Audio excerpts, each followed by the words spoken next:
from the heart of Dubai, where tomorrow is being built today, to the world. Welcome to the CTO Show with Mehmet. Here, we redefine technology and reimagine possibilities. With Mehmet, delve into the riveting realms of AI, cybersecurity, and digital technology. Experience the thrilling highs and lows of startups. Immerse yourself in the spirit of entrepreneurship and witness the future of business innovation being written in real time. Now, without further ado, let's tune in and explore the future. Hello and welcome back to a new episode of the CTO Show with Mehmet. Today I'm very pleased joining me, CTO and co-founder of Sentra, Ron Reiter. Ron, the way I love to do it, I keep it to my guests to introduce themselves. So tell us a little more about you, your journey, and of course what you're currently up to, and then we can start taking the discussions from there. Sure. My name is Ron Reiter. I'm co-founder and CTO of Sentra. I am 39. Started coding since basically when I was 9 years old. Just like fell in love with technology. And I first professional experience I had with my computer journey is in the unit 8200 of the military intelligence, where I was a cybersecurity specialist.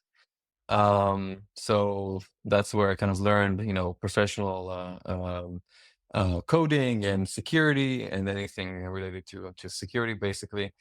So I was doing that for 4.5 years. And later on, I started a company called Crosswise. Crosswise built cross-device technology to basically understand if devices belong to the same person. It was a need that a friend of mine has kind of understood that exists in the ad tech world. And I believe that with my experience, I couldn't basically solve the problem. So I joined hands with him, and then we joined forces and we started Crosswise. We had very quick success. We sold the company for about $50 million in 2 years. And that's kind of when I realized that I'm an entrepreneur. I was very young, I was 30 back then. And so I joined Oracle. Oracle acquired our company. Then we ended up kind of being there for about 4 years, managing an R&D center here in Israel, and kind of made this experience really taught me a lot about entrepreneurship, management, cloud, data, big data, machine learning, data science, AI, all the buzzwords, and after the 4 long years in Oracle, I kind of thought about, what's next for me, and figured out that, aside from being an angel investor, which I started kind of like right after I sold my company, I started basically thinking, I should probably start another company because this is what I enjoy doing. So that's what I did. I had a great opportunity to start the company with my co-founders, Saf Kochan, Yoav Regev, and Yair Cohen. All of them are ex-8200, ex-military intelligence, and their background and mine kind of came together to this almost a necessity to start a data security company because Yair and I were experts in cloud and data, and Yoav and Asaf were experts in cybersecurity, and we and of course also Yair and I also are cybersecurity specialists, and we kind of joined forces together, and we just thought data security seems to be the next big thing, because when you start moving to the cloud, you realize that first you need to secure the infrastructure, but then you start creating the data, and you realize that data kind of has a life of its own, and data is only growing, and data is becoming more it basically sprawls around, and you know, it's I can tell you about how like an experience I had with data security later on, but you know, this is kind of what I've realized, that, you know, data security kind of, we've all kind of realized it together, that data security is the next big thing in data security, in the security world. That was 3.5 years ago. Sentra today is 70 employees. You know, raised tens of millions of dollars already. Yeah, that's me basically. Good. Cool. Thank you, Ron, for sharing also the whole journey with us. And to your point, I'm curious a little bit. Like I know like you come from this background, and but cybersecurity isn't easy, right? And it's challenging, and it's crowded also at the same time. But still, when you decided now to co-found another company, yet although like you said, like you were in the big data cloud, all this, but again you choose cybersecurity. So what's the story here? Yeah, so I think, you know, I love cybersecurity. I mean, I've always loved it. I wasn't doing it much when I was a child. I did it, you know, as part of like just being curious, right? I was one of those, you know, kids that we would, you know, do things that you weren't really allowed to do a lot of times, but that wasn't like the trigger. The trigger was Unit 8200, right? Because basically what happened is, you know, the army needs to use the brains of the of the Israelis to you know, to do many things. One of them is to ensure that we have the best intelligence, um, and to do that, you can use many methods, and one of the most successful methods is to use cyber.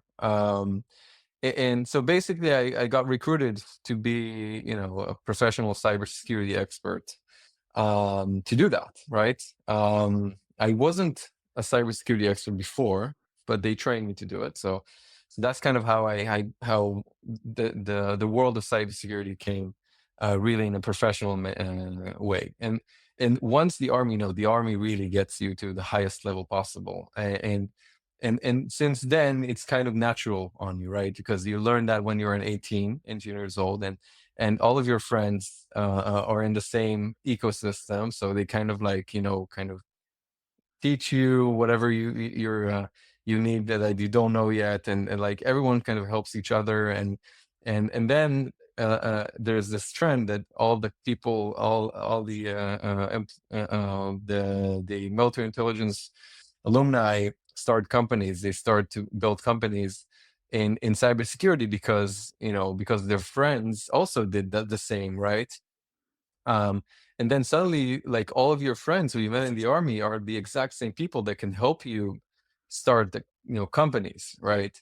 So naturally, from a cybersecurity expert, you become a person that if you want to start a company, it's very easy for you, right? And the other thing I've noticed is that, you know, I have a relatively good interpersonal skills compared to other, other geeks in my world, right? Which kind of also, you know, makes me want even more to use the opportunity to start a company using my social skills, right? So using my social skills and my management skills combined with my expertise in cyber kind of like you know, made it really easy for me with my networks and connections. And the thing is that, you know, since I was a young developer or coder, I always loved creating. I always loved creating code. I love creating products, and then I was building websites since I was 17. You know, in ASP3 and PHP, things like that. Wow.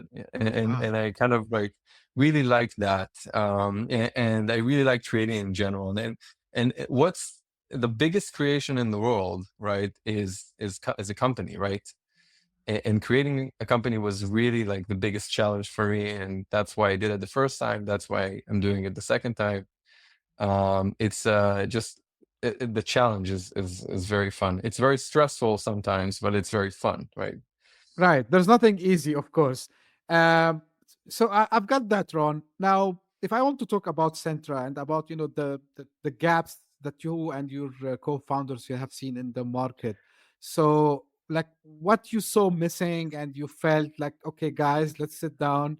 I'm sure, like you maybe, as they say, the startup world, you started to draw something on the napkin and you said, okay, Yeah. we need to figure out this. So what like were the challenges that you figured out that you need to solve? So I think it wasn't obviously trivial that we would directly go to data security. I think it took us some time, and we thought about like the different challenges in cybersecurity. Um, from my perspective and from my co-founder's perspective, data security was one of the candidates because for me, I had first of all, I had a lot of knowledge in the cloud and data. That's what I did in Crosswise in my first company, and I realized just how hard it is to track data that the developers are creating and how sensitive it might be. And I actually had this experience where I kind of inherited some servers that had very sensitive personal information, and that PII was apparently exposed to the internet, and someone not from Oracle found it, and then the kind of the person in charge of cybersecurity at Oracle kind of let me know and told me about it, and I immediately realized how dangerous that could be. If you could be easily fined, a GDPR because of GDPR, by I think up to 4% of the total revenue of a company, right? So for Oracle, if you think about it, company that makes I don't know, 20, 30, 40 billion dollars a year, it's a making so much money and being and needing to pay $1 billion fine just because you didn't store personal data correctly. That's not something that I wanted to be part of, right? And then I realized how big the problem is, right? It's not only the regulation, it's the fact that you want to protect your infrastructure in relative to the sensitivity of the data that resides within the infrastructure, or or the infrastructure allows you to access. So and that realization came really just from a bad experience, right?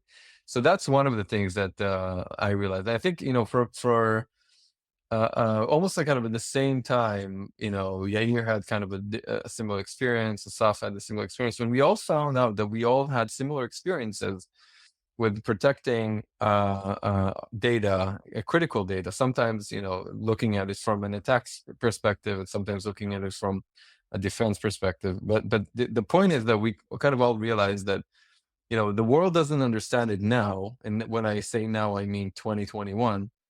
And but this is from our perspective the next big thing in cybersecurity, and I actually still think it's the next big thing in cybersecurity. And to be honest, I think that data security is going to be 5 to 10 times bigger, or a bigger problem in 2035 compared to 2025, right? This is thought provoking, Ron, and I think but I can guess where you're coming from, because when we are talking data today, right? So we're talking about uh, you know everything AI and large language models, and which you need to train on some data. So um, from Right. security aspect, what do you think are like the most overlooked security risks? For people who rush also, because at some stage, to your point, people were rushing to go to the cloud, and now people are rushing to adopt AI. So what's your Yeah. take on the cybersecurity and data security aspect of this? So I think two things, right? The first thing is that people don't think about what type of data they're training on, right? Maybe they're training on data that has passwords that it's not supposed to go into the model. Maybe they're training their models on data that other people aren't supposed to see. And they're not thinking about the differentiation, right? They're not thinking about the authorization layer. They're not thinking about the need to segment the data and the users from accessing that data, right? They just think about, let's take all this corporate information, put it in and train on it, and then let people just use the model, right? And that's obviously a big problem. And the same problem, I think, happens with RAG, right? So when you want to implement RAG on a model, right, you also kind of, a lot of people, what we've seen is they forget the authorization layer, right? They forget that to properly activate a model, you have to make sure that the person who's using the model is kind of reflecting the same credentials and authorization as what the RAG request is actually managing to do. So I think that's the two problems. And I think the first problem is much more acute because it's much harder to solve, right? The moment you fine tune a model, it's done, right? You have to start over again if you want to remove data. It could be a process that costs a lot of money.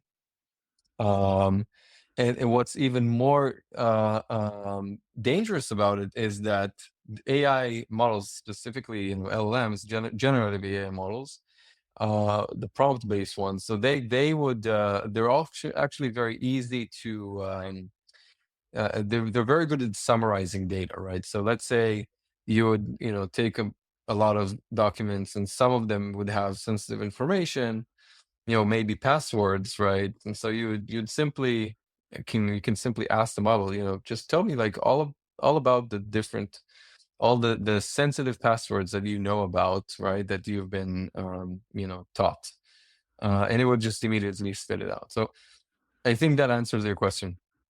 Yeah, absolutely. So now, staying within the data landscape and regarding the AI. So traditionally, the company, let's say sensitive data used to sit in some limited spaces and places, if I want to use the term.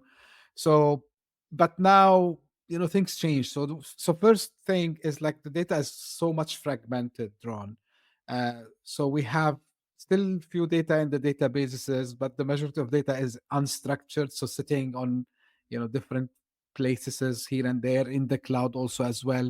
So from your experience, and I'm curious to understand also how, with Centra, you help organizations. So first, to understand where their data is, right, and do this kind of profiling the data, so they can first think, understand what is the landscape that is dangerous for them, and then maybe start to apply the measures. So looking at your thoughts on the unstructured data, which is, I think personally, is kind of underrated when we talk to enterprises today. Right. So I think the way that the enterprise is supposed to handle the unstructured data. First of all, it needs a proper tools to handle it, right? So you would need to understand what type of sensitive entities you have inside unstructured data, which is a very hard problem, by the way. A problem that you can only use you have to use large language models to solve. You would also need to understand what the document is about, right? Who, and for example, is it an HR document? Is it an invoice? What type of document is it? And then you have to understand who owns the document, right?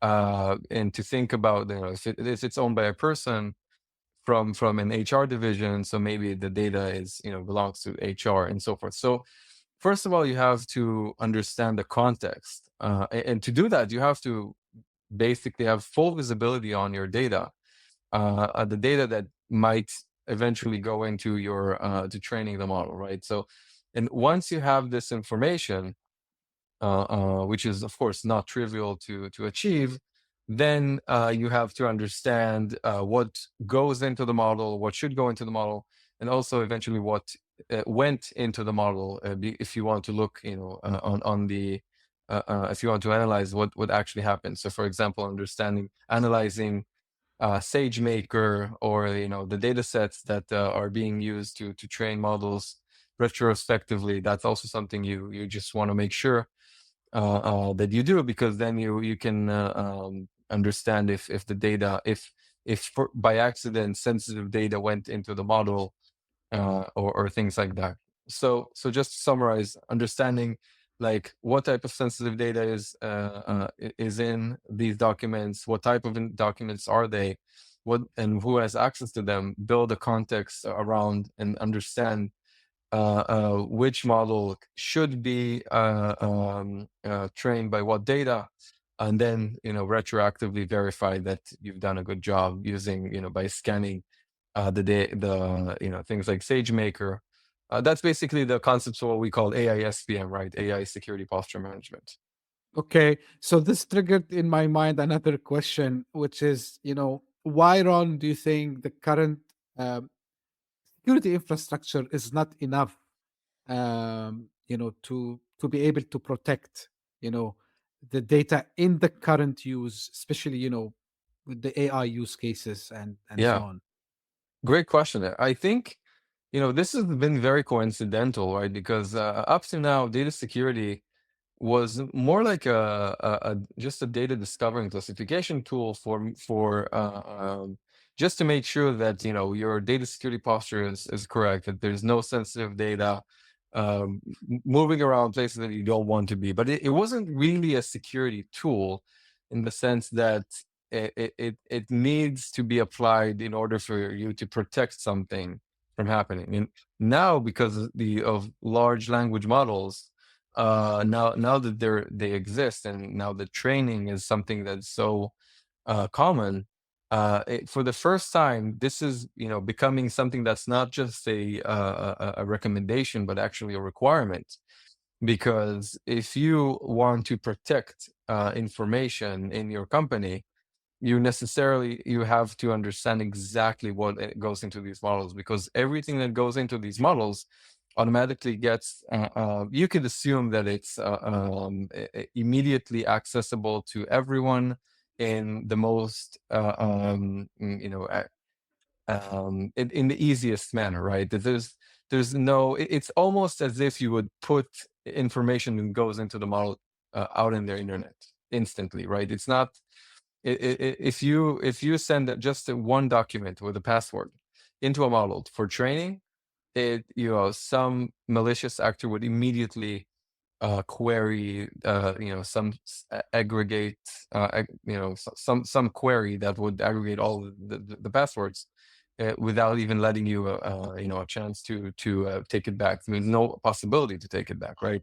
It's kind of maybe it's a good analogy would be today you shouldn't commit an AWS access and secret key to GitHub, right? Like the moment you would do that, you would have 100 EC2 instances running and doing crypto mining in a second, right? Because everyone is kind of like on waiting for that moment, right? So it's the same with AI models, right? The moment you put sensitive data in it, that's it. Right. You mentioned something, previously about also, the use of AI in cybersecurity. What I'm curious about, so now, of course, like has been I like to call it the game. Like all of my guests, like uh, I had them, from cybersecurity perspective. They call like it's the Tom and Jerry game, right? So it's like the cat and mouse game. So now we started to see also the bad actors leveraging these large language models for their Yeah. benefits. Um, so have you seen something which really, like, I would say, surprised you in the way they have done this, and how organizations should be prepared really for these types of attacks? Because it's not like anymore, back in the days we knew, for example, they use the phishing, so they get access through a malicious link. they get access inside. Or for example, Yeah. the traditional DDoS attacks and all this. But now we're talking about something completely different. Like, and they can be very creative thanks to the LLM, and Yeah. not thankfully, but I mean, like, yeah, they are lucky. So, what's your point of view on this, Ron? Yeah. So I think what I kind of saw and expected is the sophistication of phishing attacks, right? Because up to now, a lot of people, they weren't really good at phishing attacks because they just didn't have good proper English, and they couldn't kind of like maybe say, for example, business email compromise attacks, right? You would kind of like learn about the patterns of how a CEO speaks, but it would be very hard for you to maybe like use that and to craft an email that makes sense, right? So that I've seen that quite a lot now, and that happens more often. What I didn't expect, which is crazy, and that's something that is actually one of the most dangerous attacks, is an AI agent doing phishing attacks, right? So once you have an AI agent talk to you, he could manipulate you emotionally into doing something that you would definitely think like a computer won't do. And you can automate that in scale, right?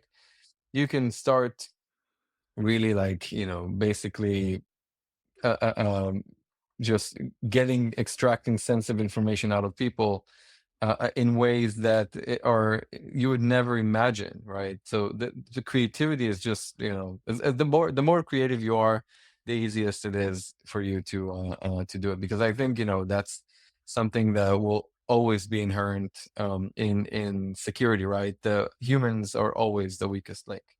So that's something pretty crazy. What I've also seen, and that's really the scary, is the autonomous malware. Mm-hmm. So now you can build malware that actually can basically based on an agent that can act on its own, and using these LLMs, they can actually operate and make decisions once they've attacked a computer, for example. Because up to now, it was very expensive to attack a personal computer, because you'd have to have a hacker, think about like what's inside the computer, maybe write very, very smart software that would extract sensitive information out of a computer while it's there. But using large language models, you can, suddenly do these things without like much sophistication. You would just, have those AI models just do malicious, any type of malicious activity. It would, for example, you could instruct it to steal any password possible in any way that he can think of, and he would do that, right? So that's kind of like very, very scary, because again, you can do this at scale, right? You don't need to be like a professional hacker from a hacking team, or a government, right? You can just write a malware that just automatically starts, scraping your computer intelligently without you even noticing it, right? Yeah. So it's a very scary world now, I have to admit. Right, and I can imagine, of course, because I used to have a friend that he worked for cybersecurity companies, and in always in his when talking to clients, he was saying like hackers are like us, right? So they are people, they have commitments, they need to pay the bills, so they need to be creative, right? So, and Yeah. I can imagine them now. So based on all the data that they have also, and all the successful and unsuccessful attempt that they had, I'm sure that they have built their own LLM models that are helping them for sure. Now, but this brings me back to what enterprises is and what companies should be doing, Ron. And, because there is this, even before the AI, so there's always, this, I'll not call it compromise, but the attempt to balance between we need to innovate, we need to launch this project, we need to, like, let's say, push this application to the cloud, and between the cybersecurity. So from your experience, what are some of the mistakes that organizations can avoid, I would say, to keep this balance? So I think first of all, yeah, you talk the innovation dilemma, right? Is how Right, much how much freedom do you give a team with access to data and to resources of the company to experiment with it and copy data and create new data, right?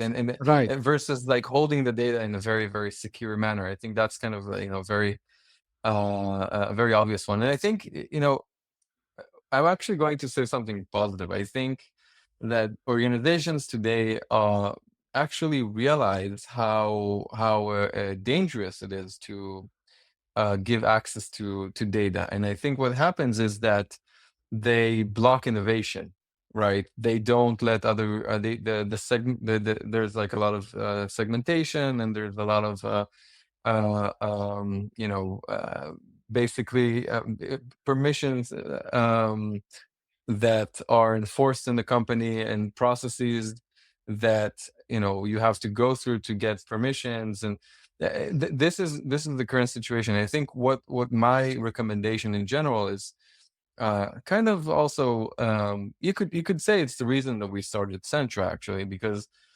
from our vision is we want to enable the organizations to run fast and secure at the same time. And the only way to do this is to enable this magical technology that guarantees you that you would know exactly where your sensitive data is at all times, right? So you would define a policy that says, okay, this is the type of sensitive data that I don't want, or even let the Central do this on its own, in a way that basically guarantees that no sensitive data would be copied or would be placed in places that it shouldn't be. And once you have, you know that you're basically guaranteeing that you know where your sensitive data is at all times, then you wouldn't be afraid of giving access to the innovation teams and whatever to basically experiment with sensitive information.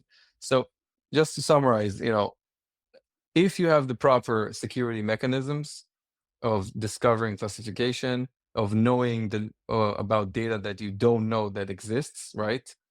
Then you can let innovation teams iterate quickly and have more freedom about what type of data they have access to. Yeah, I've seen something on the website, and I need your correction here, Ron. So because I've seen, of course, like other than what is known as the DSPM, the data security posture management. So you do also response, and this is to your point. Like when we talk about response, is doing like corrective actions. So do you think also part of the thing that you could be able to help organizations with?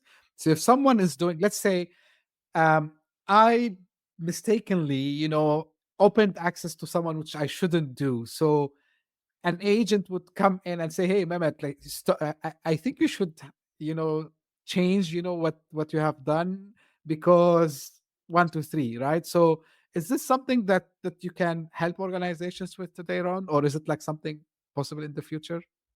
Yes, definitely. So the data security, Central's data security platform basically helps organizations using three products: DSPM, DDR, and DLP.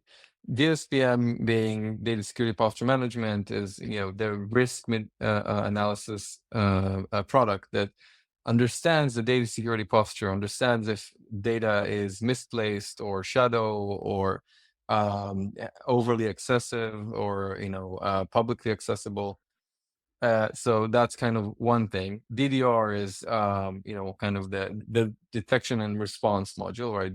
To just, if you need to make sure that there's no malware encryption being done in real time, or data exfiltration, things that attackers might do right now that would put your business at risk. And then, of course, send an alert to a SOC team that will be able to solve it. And the last thing, which is the prevention, right, the piece, the DLP.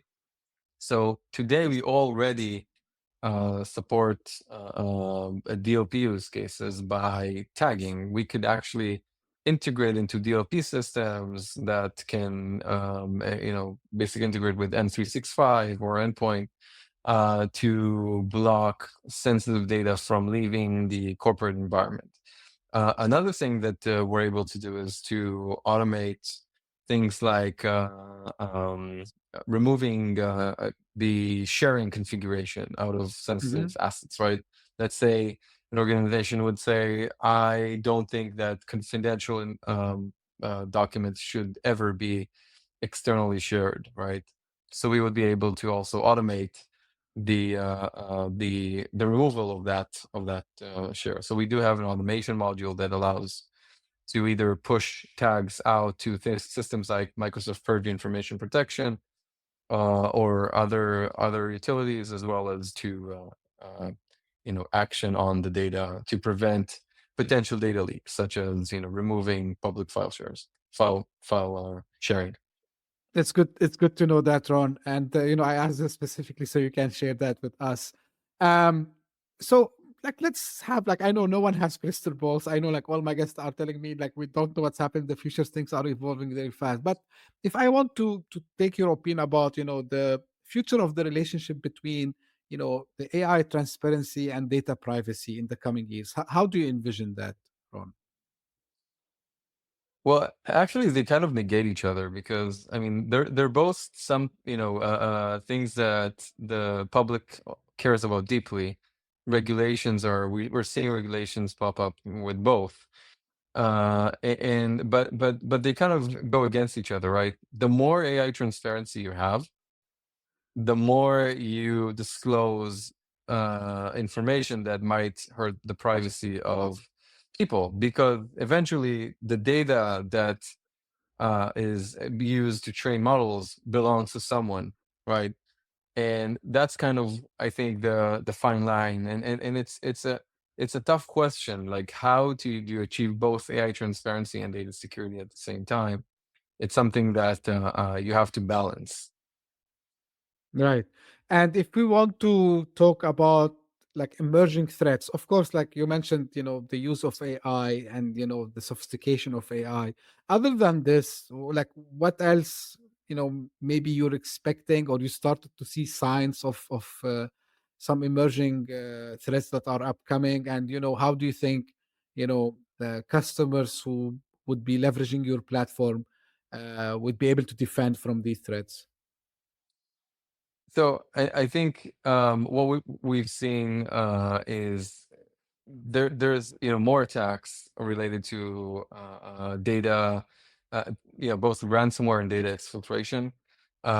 We're seeing that more and more people understand the sensitivity of data and the way to act on sensitive data, right? It's easier for companies nowadays to find sensitive data, exfiltrate it, and sell it online for Bitcoin or whatnot. And that's kind of that's apparent that more and more attacks are focused around stealing sensitive data.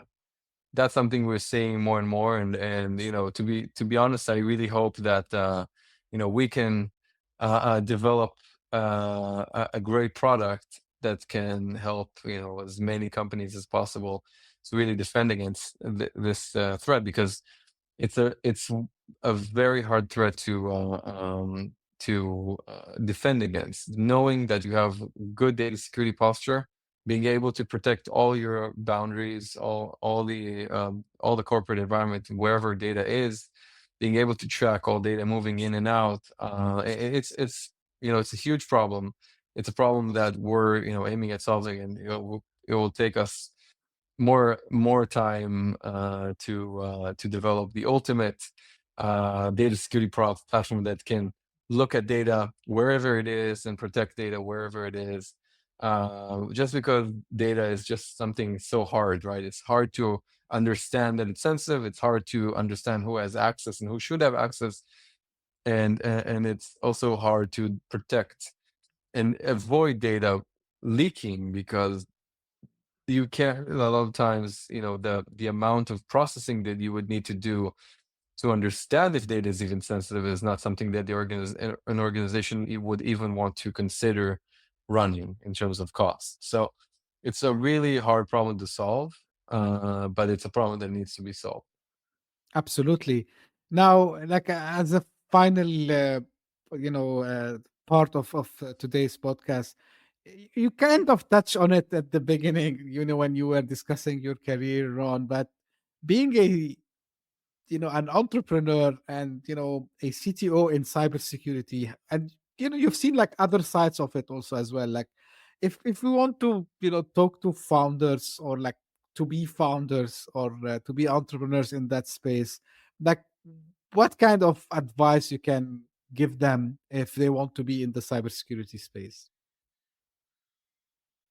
So I meet, I think dozens of founders that or wannabe founders that are starting or want to start companies in cybersecurity, and they all ask me that question, especially how I also help them look for ideas, and my from what I've learned, both about my experience and in general, is that the VC trends are actually not not indicative of anything.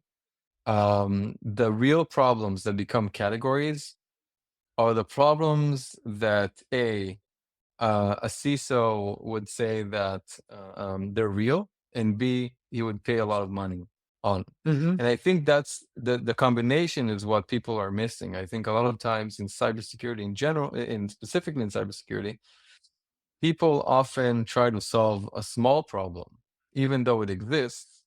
Solving a small problem doesn't mean that someone would make the effort of buying it or paying a significant amount of money that would justify building a company around it, especially because of the way that cybersecurity companies work. They basically try to build a suite of security products and sell them to their existing customer base, and those customers would always prefer to get just one cloud security product, just one data security product, or one endpoint security product, right?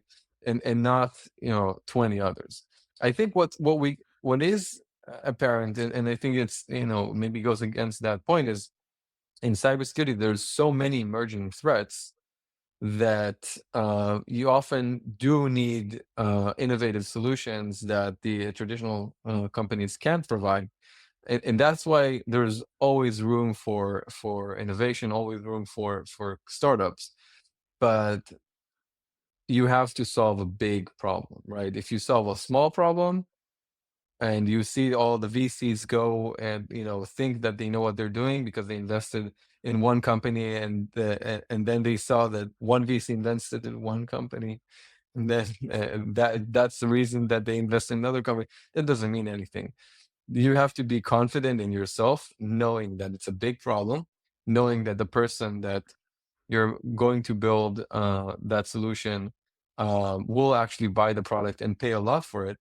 And I think also what's very important is to think about the future and see in 5 years from now or 10 years from now, will it grow, right? You don't want to build an on-prem detection product, probably because it's not a market that will grow. But you can Right. probably assume that cloud will grow, right? Right, absolutely. And to your point, Ron, and I think this is, I'm not saying it's easy to start a company, and especially in cybersecurity. The good thing is their persona is known, right? So they know at least it's going to be the CISO, right? So they Yeah. have to focus now on, like, as you said, can they, in my opinion, humble opinion, can they quantify the problem in a way that it's seen big enough, which should be, to your point? So me as a decision maker on the other side of the table would say, hey, yeah, I can justify spending, I don't know, like X thousands or millions of dollars on this solution. So thank you for bringing this. Ron, like finally, how people can get in touch with you and the Centra team. So please feel free to send me an email, ron@centra.io. Looking me up on LinkedIn is harder because I locked my profile, but just send me an email. Happy to answer any question. Great, Ron. I really enjoyed the discussion, and you have the blend of all the deep technical knowledge, and of course also the business and entrepreneurial knowledge. So thank you for sharing that with the audience here today. I really appreciate this, and yeah, I'm gonna put the Sentra website on the show notes. So if someone is interested, so you can reach out to the team over there. And this is for the audience. This is how usually I end my episodes. So if you just discovered this podcast by luck, thank you for passing by. I hope you enjoyed it. If you did so, give us a thumb up, share it with your friends and colleagues. And if you are one of the people who keeps coming, thank you for sending me your support and your messages. I really appreciate all the nice words you send to me all the time. And thank you for tuning in today. We'll meet again very soon. Thank you. Bye-bye. Hit that subscribe button, share the show with your tech-savvy friends and fellow entrepreneurs, and leave us a review on your favorite podcast app. Your support means the world to us.